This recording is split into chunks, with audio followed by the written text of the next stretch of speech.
En l'àmbit del cooperativisme, una de les línies de treball més destacades ha estat la d'impulsar les línies d'actuació que es van definir amb participació de totes les cooperatives en el Pla Marc del Cooperativisme Agrari. El 10 de maig de 2016, el Govern de la Generalitat va aprovar com a pla de govern les diferents línies d'actuació del Pla Marc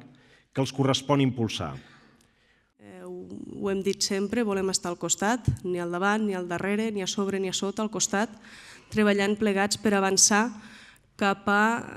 fer front als reptes, però sobretot aprofitar al màxim les oportunitats perquè hi són, perquè, com dic, les cooperatives siguin exitoses. Teníem el compromís, i així ho vam voler tirar endavant, d'aprovar com a govern el Pla Marc del Cooperativisme Agrari i aprovar-lo donant-li el màxim de contingut i el màxim de protagonisme, i això hi hem apostat amb uns 6,7, uns 6.700.000 euros. Hem tingut un any molt feixuc de feina,